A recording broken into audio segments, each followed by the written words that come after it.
Jealous Podcast. Aaron, thanks for recording with me this week. You betcha. It was fun. This is the third time I got to be on Jealous Podcast, so it was great to make an appearance again. We brought a special guest for this episode.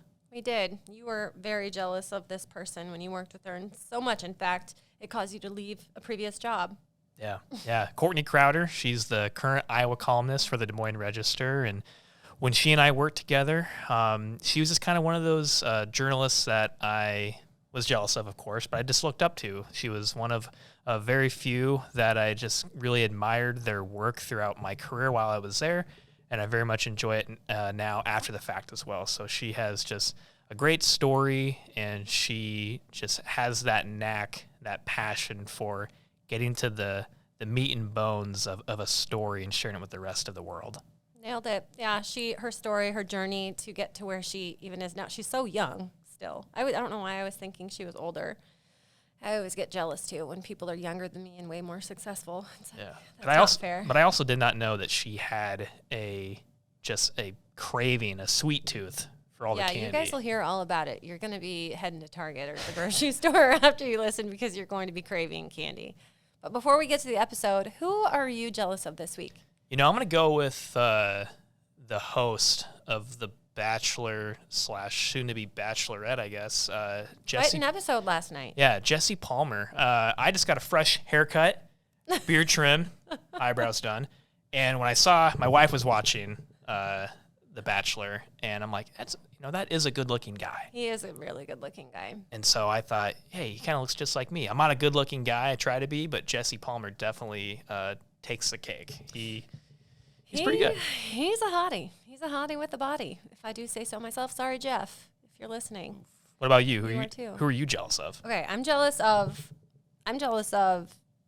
tomorrow's version of myself because I am going to put together the best bracket here at Bang Bang for March Madness. I'm going to do it. I'm going to do it this year. I'm going to think about it. I'm really going to think about my teams. I'm going to sit with each matchup. Who's giving me the vibes? But you only have one bracket. I've got a men's and a women's bracket. Oh. Because it's March Madness. That's true. But where I was going at with your boy, he's got two brackets. I got the one freebie because I won. Bingo. Yep, exactly. Okay. Well, I can buy more. Yeah, that's true. But I also have a freebie, so let's just make sure that's out there. Seems like you're bragging. Yep, okay. Yep, I am. Yep. I am. Well, I think you guys are really going to like this episode. Definitely. And if you don't, keep it to yourself. Sound good? Sounds good to me. All right. Enjoy. Welcome back to Jealous Podcast. Courtney, amazing to have you here. Thank you so much for having me. Of course. So it is a continuation of International Women's Month or Appreciation Month, whatever you want to call it. Sure. And we took last week off, I'm just going to tell you, because it was actually Women's Day, and we just want to give ourselves a break. So we wanted to get back on track this week. We've been talking about all the people that we wanted to bring on, all the men. They're automatically weeded out at this point. Right. So your name rises right to the top, I just have to say. Once you take 50% out, I'm like right there. Yeah, actually I worded that wrong. That was offensive. Your name was at the top anyway. But there you were. And I was like, I obviously, this is a quick turnaround. I had Aaron reach out to you because he was the one that suggested you come on. And I was like, please bring her on, see if she's available. But we just want to get you here and to pick your brain and hear a little bit more about you. I know we see you a lot in writing, online, print, but we just want to sit you on the podcast. Yeah, let's do it, man. All right. Aaron, why did you suggest Courtney in the first place? Yeah, so for me, Courtney and I used to work together back at the Des Moines Register, and she honestly was one of those writers, as I was kind of getting back into the reporting side of things, that I looked up to. So it was Courtney, it was Mike Kylan, it was Kyle Munson, and she just has that passion, that zest, that you just go all in on storytelling, and you know exactly kind of what you're looking for to tell a great story, or even better yet, you can find a good story, but you make it just great, beyond great. And so, yeah, just having you on to be able to kind of get more background about, that passion, how you got into this field, and just more about you that's why I wanted to bring you on, because you're so badass. You're awesome. And I haven't seen you in like 3.5, 4 years. I know. Well, thank you so much, Erin. I really appreciate that. And I will appreciate when you clip that portion just for me to like send. It's review time period. That'll be great. Yeah. No, thank you. That's awesome. I'm so excited to be here. I love it. So you're jealous of her then, right? So jealous. Same. So That's jealous. So crazy. Did it feel awkward when Erin was like, will you come on Jealous Podcast? And you're like, what the hell is that? Well, a tiny bit in that, like, I watched, what happens before the intro to this, and it's like everybody's jealous of someone. That's you. That's me doing you. Yeah. I don't know if you that was could good. tell. You did it better than I can do myself. And I was like, holy shit, is Erin jealous of me? Like, what? Like, no way. Yeah. Like, Erin's awesome. And when Erin left, it was such a big loss for us that I'm like, oh my God, I feel like we should trade spots. Really, honestly. No. I love it. Well, Courtney, I just want to hear in your own words. We have your bio written right here, but that's your bio. I want to hear more about who you are in your own words. Sure. Well, my name is Courtney Crowder. I am the Iowa Columnist at the Des Moines Register, and I am the first woman to hold the title of Iowa Columnist at the Des Moines Register. There's only been 5 of us in history. 5 columnists total. 5 columnists total. I'm number 5. Amazing. And it's been in existence since like the 40s. Oh my gosh. Yeah. Okay. So it's a long time coming to have a lady in the seat here.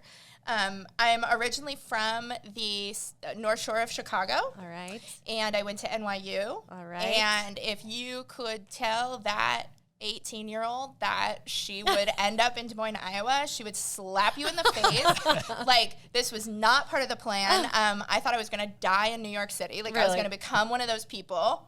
Like, still, like, weathered and old and still riding the subway and, like, yelling at people. Like, that was the plan. That was absolutely the plan. But then I studied journalism and was hired at the Chicago Tribune right out of college to do entertainment journalism focused on celebrities, which was really cool until it really wasn't serving my passion or my soul anymore. So I looked around, and the Register had an opening that was like entertainment, but they wanted something more, and they didn't really know how to phrase exactly what they were looking for. So I came in, I pitched myself. I'm like, I want to cover social justice. I want to cover what it means to be a human. Like, I want to look at minority communities and how they fit into this world. And they were like, yes, we want you to do all of that. But an Iowan is going to be the Bachelor, so that's going to be the first 8 months of your job. So if you do that, like, and if you can stick that out, then yes, we're all in on your, like, magical dreams. Oh, my gosh. And I did. And then he killed someone. And now I'm still here. Now I'm still here doing that work that really fulfills my passion. I love it. So you're in New York, you were in college. Was that your plan? You knew you wanted to study journalism even? Or no. Really? I was like, how can I convince New York University to create a class that is like from social butterfly to socialite? Because that is my dream. No, I did a little bit of everything always. Like, I was the guy who stars in Rushmore. Like, I was always doing just everything, never at an expert level, always at like a moderate level, but everything. And so when I got to college, I had to like figure out what I wanted to do for the rest of my life. That's the toughest decision ever. It's that and then like naming your kid, I feel like. Right. Oh, don't tell me that. Well, yeah, we've been talking about it for weeks. This is true. And so I am really good at cocktail conversation, and I'm a good writer. And it was like, these are the 2 skills I have. What job can I do with that? And journalism rose to the top. So, like, I'm not one of those people who was on their middle school newspaper or, like, who dressed up as, Diane Sawyer for Halloween. Like, no, I decided junior year of college that I think this meshes with what I'm good at. That's a perfect story, too, just to tell anyone who might be even middle-aged and not knowing what to do next. It's like, it does not matter. It doesn't. It does not matter. You can make that decision at any point. It doesn't. And I mean, I feel like Erin is a great example of that. Like, you take these skills in journalism that I think are super transferable to anything you want to do in life. Like, how do you connect with someone? Journalism teaches you that, and it's going to take you wherever you want to go. I love it. What's your fallback, your number one cocktail conversation topic? It's just dead air. There's nothing going on. What are you bringing up? I mean, names of kids is a great one. I swear to God, names of kids is a great one. I literally was at dinner yesterday, and we were talking about licensure, and I was like, let me tell you my favorite licensure story. And, like, the entire room was like, what are you talking about? Like, what? Like, you have one, do you have multiple licensure stories? And two, like, why is this one your favorite? So, honestly, I'm like, hi, how are you? I'm going to let you take it a little bit, but then I got something for you no matter what. Oh my gosh. On that note, we're segueing over to Aaron. What do you got to clear up? So, I mean, as the Iowa Columnist, like, what do you do and how do you go about your day-to-day job? So the Iowa Columnist position has changed over the years. It was started as a frontline World War II reporter. So a guy named Gordon Gamick, and then he covered Korea and Vietnam as well. So he was sent over to the front lines just to tell stories of Iowans. And then it became kind of, more of a daily almost column with a lot of, like, my opinion of this thing. You saw that with Chuck, and then you saw that with Kyle. And when it came to me, I was like, that is not my bag. I think to believe that you have something to say about the world is really difficult for women, and we can talk about that. Yeah. And then to believe that other people should hear it. Mm-hmm. But I can tell stories, I think, like no one else, and I want to do that. So I made the switch. I made the pitch in the Iowa Columnist job. It's not really, you're over the coffee, 800 words, here's my opinion on this thing. It is your Sunday newspaper, 3,000 words, and I'm going to tell you about this Iowan that you have to know, and what makes them tick, and how they tick, and what the universal truth of their story is. I love that. So I'm sensing a theme here. You go to college. They didn't quite have the class that you wanted in college, so you kind of wanted them to make something for you. Then you were coming back to Iowa. The Des Moines Register didn't quite have the positions, but you pitched it. And then even this, for the columnist, you pitched exactly what you want, and you've gotten it at least three times that we've talked about in the past 10 minutes. That's pretty badass. Thank you. I mean, it's a lot of hard work that goes in between that, right? Of course. But, like, you are the protagonist of your own life story, and if you're not fighting for that, nobody else is, period. You're so right.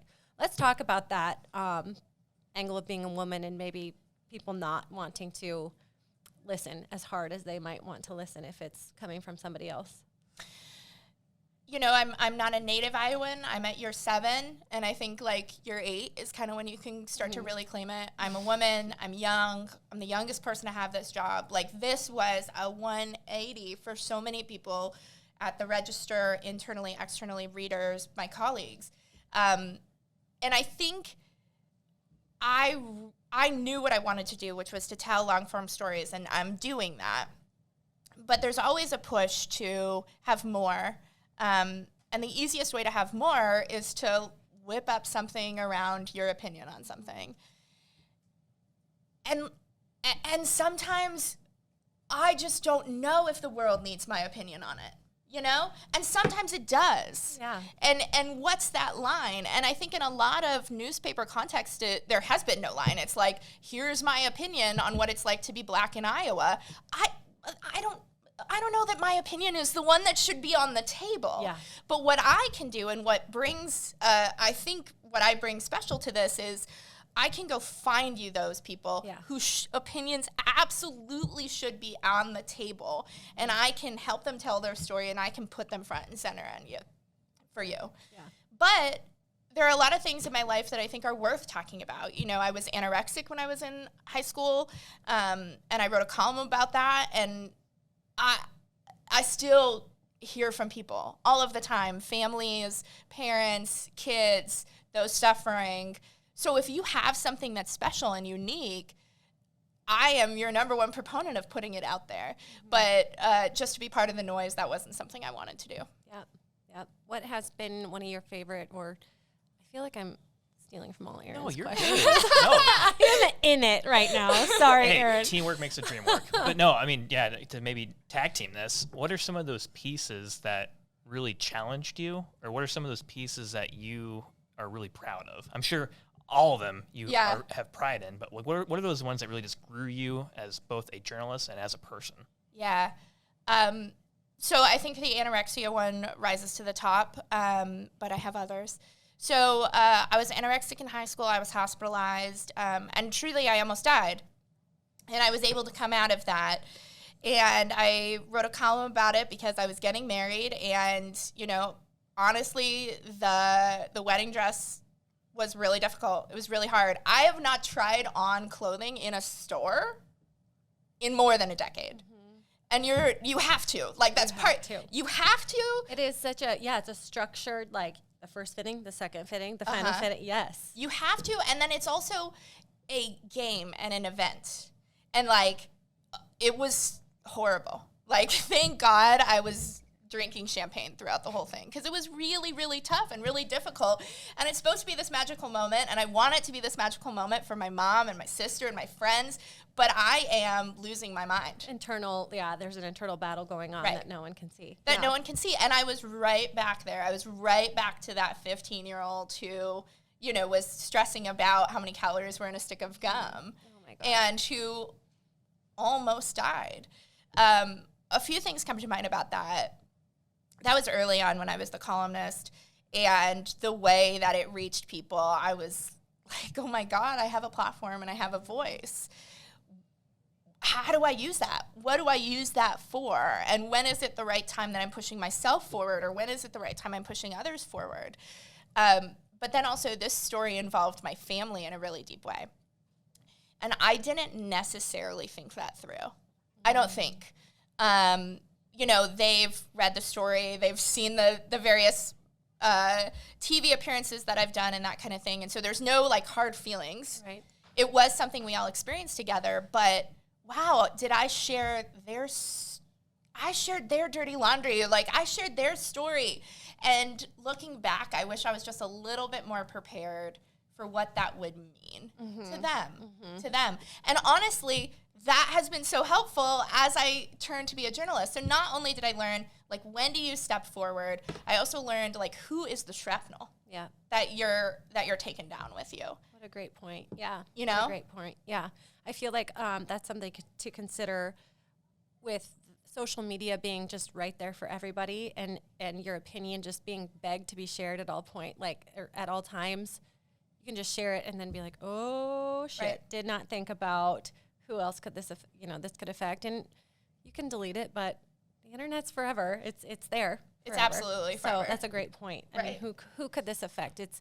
This is my gut reaction. Just gonna put it out there, but yeah, the shrapnel of that. I like how you describe How that. does that come back? In so many ways and so many facets, and all the people in your life, and what does that mean? And it's powerful. And honestly, I recently, so the other work that really comes to mind is I embedded in a COVID ward during the height of COVID both times, so fall of 2020 and then January of 2022.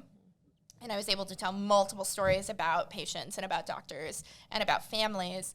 And this last time, I met a woman whose father was late 50s, and he was dying of COVID. This is January, right? So we have vaccines. We all know the rules. Like, we're down, right? And he was dying of COVID. And the reality is he was dying of COVID because he didn't get vaccinated. Point blank, period, plain and simple. If he was vaccinated, 99% of the time, he's going to come out of this. Even if he has to, like, go on a ventilator, he's going to come out. How do you tell that story in a way that is respectful to a woman who opened herself up in the most difficult moment in time, and then also in a way that respects the fact that science is real and science is true? How do you hold both of those things together? I think I did a successful job of it, but that's part of that shrapnel that you think about. It's like, there's a headline out there that exists for this story that's like, her dad didn't get vaccinated, now he's dead. Uh-huh. And that wasn't the tack that I wanted to go with, and it wasn't the one that we ended up going with. Yeah. Oh my gosh. It's so easy to tell the fun stories and the opposite to tell the hard stories. How many stories have you second guessed yourself on or you know, been on the fence about just kind of like that situation? I mean, it's your job to do that, but at the same time, yeah, what's going to happen when this goes out into the wild? I mean, girl, everyone. It is not over until it is like published online, and then maybe it's not over until then. I second guess every sentence, every word, every moment, every beat of the story. You know, we have I still think of you as the Register. We have colleagues who like don't even reread it once, and that's insanity to me. Because what are you doing? By the end of it, I could probably recite it from memory for you. So always, honestly, no matter the success that I achieve or have achieved or will achieve, I am constantly thinking about how to be better. Do you have do you have people in your circle, or is it just, you know, coworkers that you're like, okay, read this, and then, or, you know, is it the same person every time? What's your process? Is it different?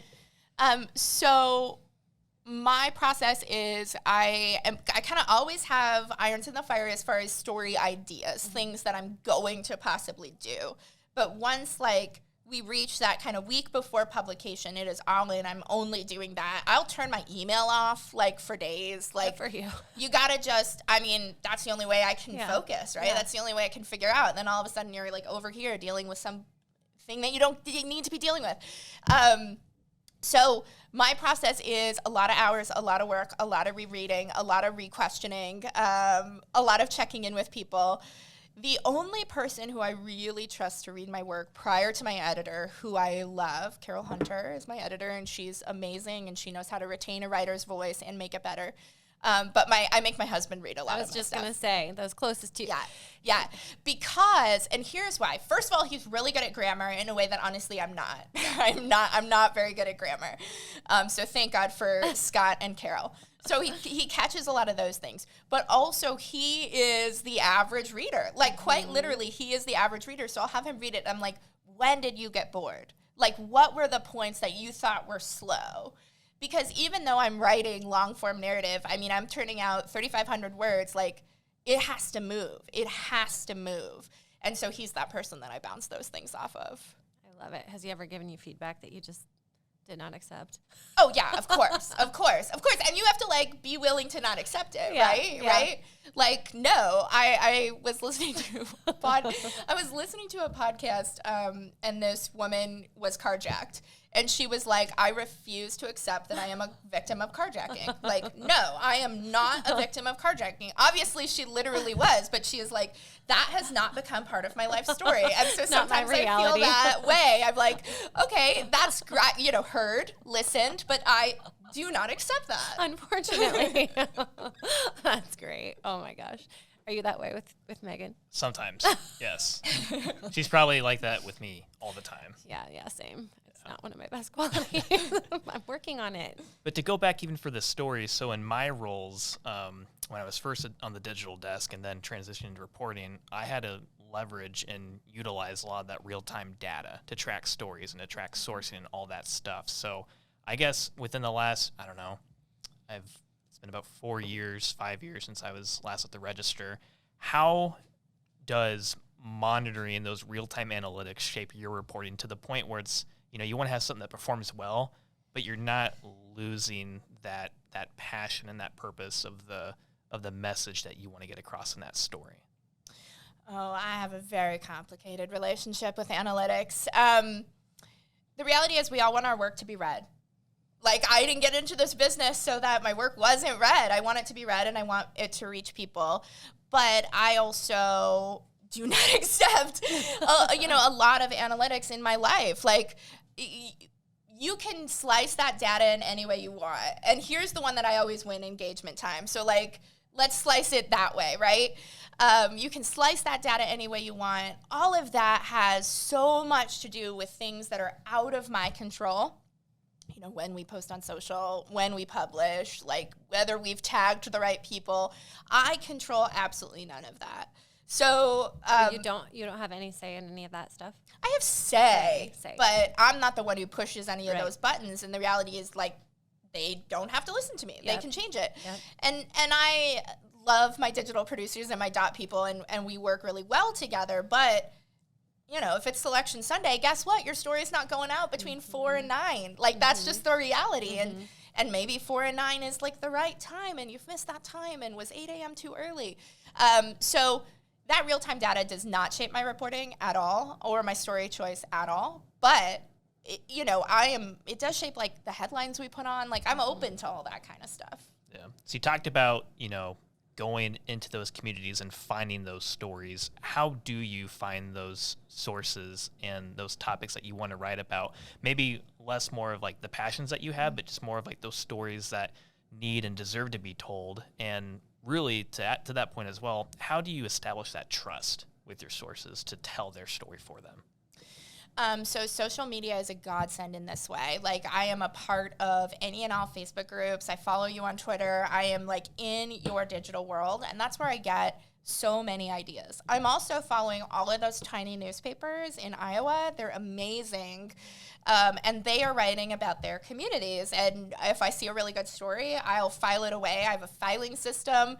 The Thanksgiving story I wrote was about a chef who was a refugee from West Africa, came to America, got her degree in culinary, found out she had esophageal cancer, and then had to relearn how to taste. That's a story I've known about for 3 years. I've saved that for 3 years, waiting for the exact right time to tell that story. So I do that all of the time. And then how do you get people to trust you? You're a human, really. I think a lot of journalism studies and courses are about sort of being above people and, like, keeping this barrier between yourselves. You're outside of their lives. No, I'm like, in this moment in time that we're together, I am so deeply invested in your life, and I'm going to share with you what I think about it, right? And we're going to talk about it. I don't know what it is like to be transgender, so I would never equalize my experience with yours. But I do know what it is like to wake up every day in a body that you hate, and we can connect on that. So you got to find that moment of connection, and you got to be willing to share of yourself. I don't know how many interviews I've cried at. I cry all the time. I laugh all the time, and that's how people come to trust me. I don't want to say that's how I get them to trust me. It's like we create a relationship, and that's what happens. Yeah. Well, are you back face-to-face doing some of those interviews now that vaccines are out there and things are calming down a little bit? Are you able to get back out and get face-to-face? And how was that during COVID when you were having to make phone calls and do some of this just not face-to-face? I feel like that would hurt you a little bit, not hurt your work at all, but just you as a person. Oh, for sure. Like, I like being in person. Yeah. So it's been a long time since it wasn't in person for me. Like, I've been in the field, since June 2020, probably. Oh, okay. So, like, it was really only a very short, condensed amount of time that we truly weren't, in the field or in person with people. The sort of insider's tools and tricks to that is a lot of times I would have people send me just a video of the environment that they're in after we hung up the phone. I extended every interview time frame because I don't know that the jacket you're wearing is red. I've got to literally ask you what color the jacket you're wearing is, right? So you find these ways to get the descriptions that you need. But I'm always in person. I always push for that. No matter, the liability to my health or myself, I want to be in person. Yeah. What are some of those stories that you've covered and they're eating at you? You want to go back and tell the rest of the story, or there's updates that have happened or things like that, because you need to make your own podcast. I am so into like all the long form storytelling, like God, the LA Times and who else? There's a couple that they have turned their stories into long form, like 8-episode podcasts, and I'm like, well, you need to do that. Yeah. So yeah, are there any stories that you're gonna? turn into a podcast? So I do have some good ones that I'm not going to share, but ones that I've already published that I think are really good. Like this sounds like a layup, like an easy one, but honestly, the story of Molly Tibbetts, I think, should be told in a podcast form because it was, I mean, so many layers, right? Mm-hmm. So many layers to that story. Still ongoing. Yeah. I mean, to a certain extent, yeah. So that comes to mind.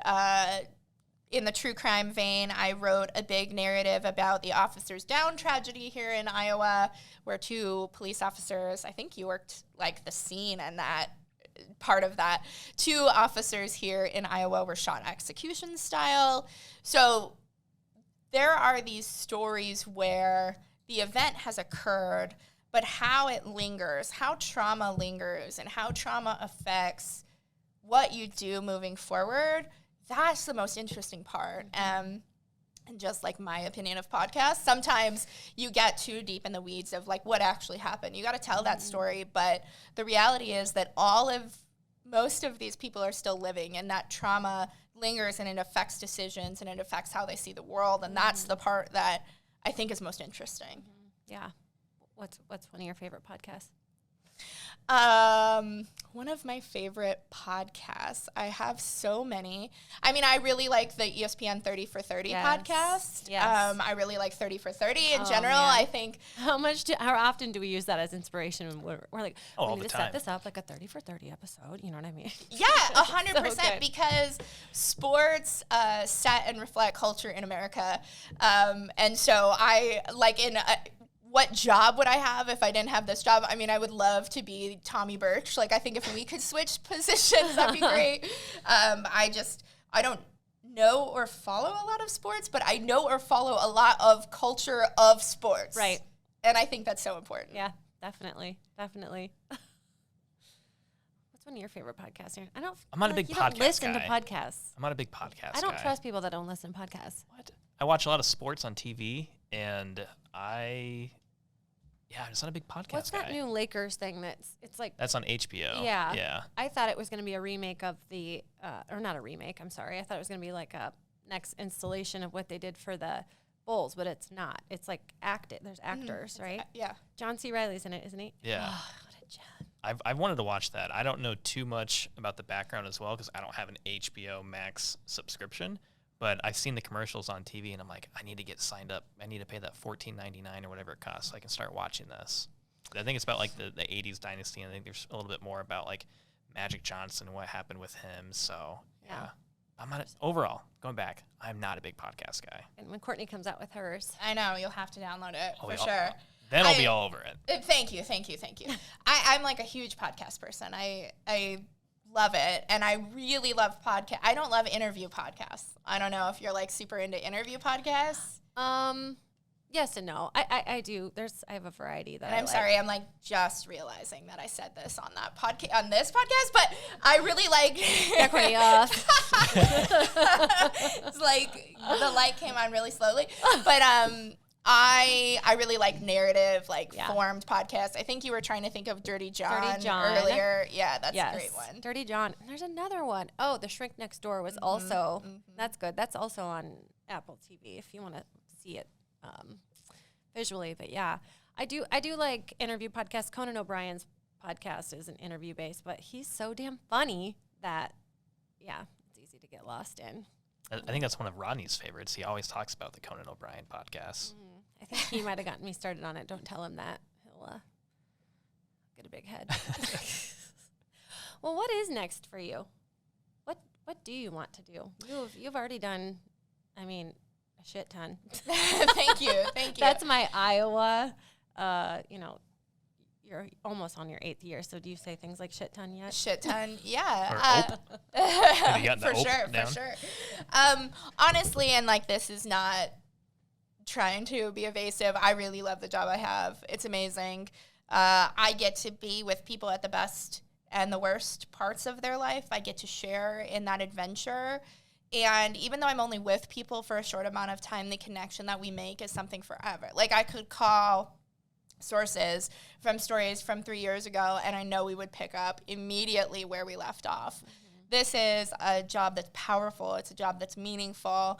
It is a job that 19-year-old Courtney in New York had no idea she would have, but 33-year-old Courtney is very happy to have. So if this is where I land and this is what I do for the rest of my life, I have succeeded. I'm super happy. I mean, that said, like, if the New Yorker calls, I'm available. I will take your call. We are not cutting this part out. Like, no. Like, I will take your call. Like, let's talk. But truly, I love what I do. That's good. That is one of our core values here at Bing Bang, not to preach those too much, but we always do, you know, and I feel like we have to love what we do, and part of that loving what we do is the storytelling. And I think, how could you not love to go out and tell other people's stories or tell your story?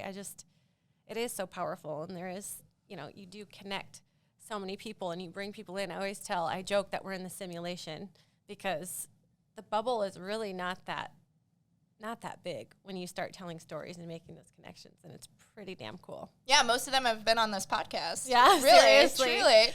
And I mean, like, when you think about the word jealous, which I've been thinking about since coming on here, I think that I've spent a lot of time trying to reframe that for myself. Because I'm jealous of a lot of people. And don't get me wrong, like, I have my kiki sessions with my ladies, and we're like, can you believe her? Like, whatever. But truly, if I find myself jealous of someone, I reframe it to be a new goal. Yep. That's the new goal. That's the new floor. Like, if that is achieving success enough that I feel jealous of that, that's the new floor. That's the new path. That's the new goal. Let's figure out how to get there. And I'm not self-actualized enough to not need my bitch sessions, which we have, and we do, but there's a time and a place, and then you switch, and then you move forward. Definitely. I agree.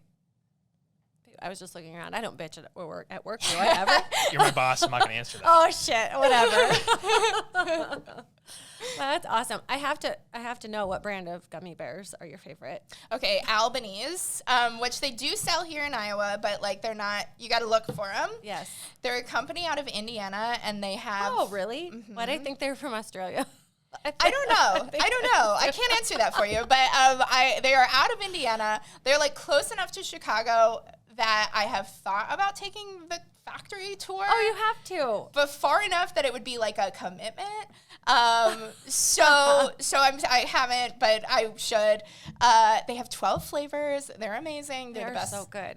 They're amazing. They're so good.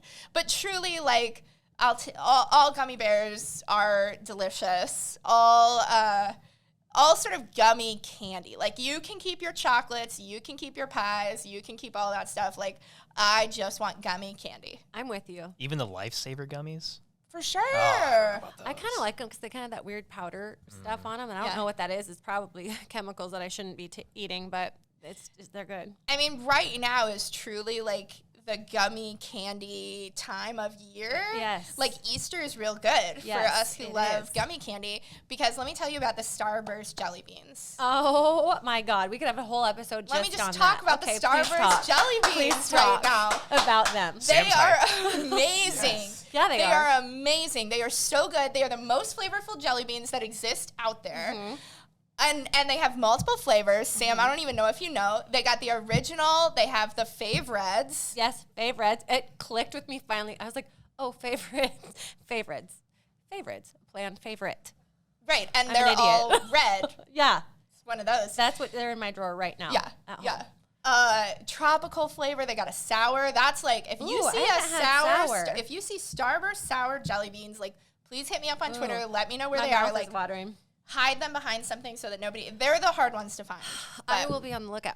The only kind I don't like are the green apple inside the variety. Like, if I had to leave one at home, it would be the green. But the others, I love them all. Like, I love them all. This would be the hardest part of a conversation. I wish that I loved them all, because then I could enjoy that experience that much more.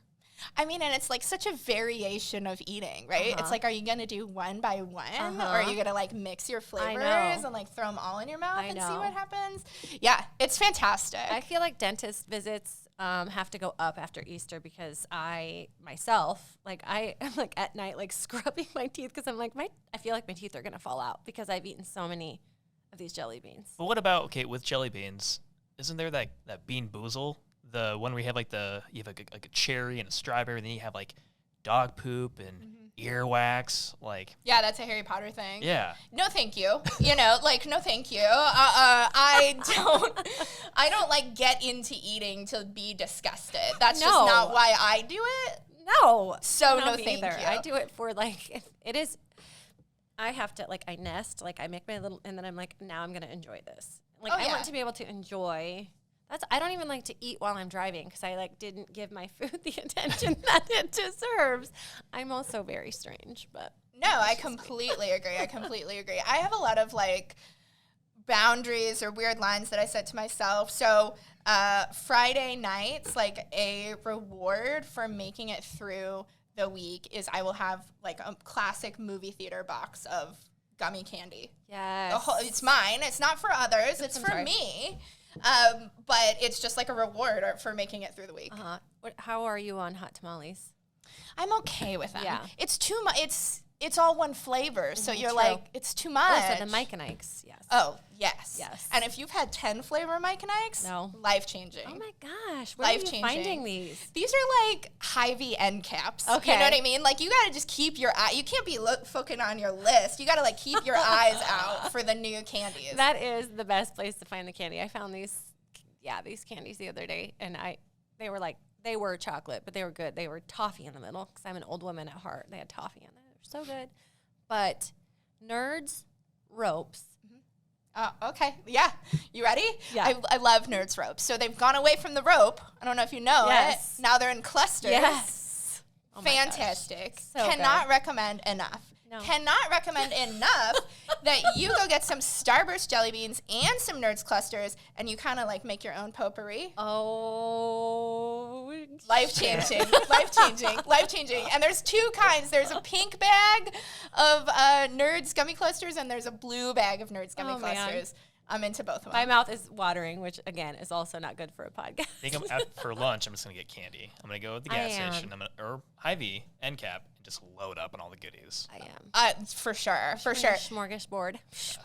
It's great. I love going out on assignment because we get to be fed when out on assignment, and it's like, how hungry am I? Am I like meal hungry, or what if I just use my per diem on 5 bags of candy? I relate to that so hard. Like, what if it's just snacks? Yeah. And more often than not, it is just snacks. Yes. Oh my gosh. We learned a lot about you today. I'm like, I don't know how I feel that a quarter of this podcast is about candy, but it is truly like the best representation of who I am. So if that was what we were trying to do, we have succeeded. I love candy. I could talk about candy all day long. Stories, people, candy. You love them. Yeah. Well, this will be good. This will be a good way to end it. What are 2 pieces of advice that you could give to anybody? And it doesn't have to be about your job. It's just life advice. And it can be about candy, and it can't. If you want it to That'll be the third piece. Okay. The first piece I would say is you are the protagonist of your own life, which I've already said. Love but I think there is something bred into Midwesterners. There's something bred into women that this humbleness is almost a cudgel against success, and I don't understand that. I think you can be humble, but also demand your seat at the table. So never forget that you are the protagonist of your own life story. There is no one else fighting for you. There is no one else living inside your head. You have to manifest that into life, and sometimes that means making people mad. Sometimes that means putting yourself out there. Sometimes that means going with the flow. I don't know, but never give your space away. Similarly, be careful with your energy. We only get so many hours in a day. We only get so much energy to expend. How do you expend that energy? I turn my email off kind of regularly. And I like to contain my sessions where I'm really bitching and complaining. We all need those sessions. But how do I contain that? How do I make that its own little part, and then I move forward? Because energy is so powerful, and energy is finite. You just don't have like endless amounts of it, especially if you think of it on a day-to-day basis. You don't have endless amounts of it. So how are you spending it? How are you spending it? I don't want to purport that I am self-actualized, that I am not spending it on negative stuff. I am, but like make that click in your mind to move forward, move on. You're jealous of someone, have one glass of wine where you talk about that, but then make that your new floor and look at the ceiling. And then Starburst jelly beans. Probably number 3. Starburst jelly beans. I feel strongly about the original flavor being the best, and my husband is a favorites guy. We're working through it. But yeah, so that's what I would say. And they even came out with like little hearts at Valentine's Day this year that were favorites. I don't know if you knew that. I'm sure you did. We bought a bag. Yeah. Good for you. I'm glad. Well, Courtney, thank you so very much for coming on here and helping us continue International Women's Month. A badass. You're a total badass. Oh, thank you. Your name has been dropped a couple times. In fact, right away, Erin Kiernan was like our second episode, and she talked so highly of you. So it's probably on me that you haven't been here sooner. We should have emailed you a long time ago, but... Yeah, I love Erin. I mean, that was someone whose trust I had to gain to tell her story, which is interesting because she's in the business, right? But, you know, to really open up a part of yourself and share. And I'm not saying I'm the one who did it, but look where she's gone and done with that story since then. So, you know, I often tell people who are at that worst moment in their life that not only do I want to tell your story, not only do I want to honor or memorialize your loved one or this moment in time, I truly believe that going through this process will be healing for you. I do believe that. It has been healing for other people. When I was covering the COVID ward, I was there for months, and I'm still in contact with all of those doctors, and they were like, you're the first time that I sat down and really thought about what had happened and what it means to me. You don't do that. Like, people don't do that in their everyday life. It's just not something that we do. But how powerful to sit down and reflect on where you've been and use that as the basis for where you want to go. Man, more good advice. we got bonus content out of you. Anytime. Erin, anything else before we let Courtney go? I want to keep her here all day. Thank you so much for joining us today. I think our listeners and the viewers on the video podcast of this are really going to enjoy just hearing your story and the advice and the tips for the best candy that's out there. But no, just thank you so much for sharing everything with us. It was so awesome. No problem. Thank you. I mean, Erin, I am still verklempt and tittery over here that you were jealous of me at any time. I mean, you guys are so lucky to have Erin. He's so good at his job. He pioneered the trending reporter job, which is like a much harder job than that title makes it sound. And so thanks, Erin. I'm jealous of you too. Jeez. Erin does kick a lot of ass all day, every day. We are lucky to have, I know. Your headphones are going to pop off.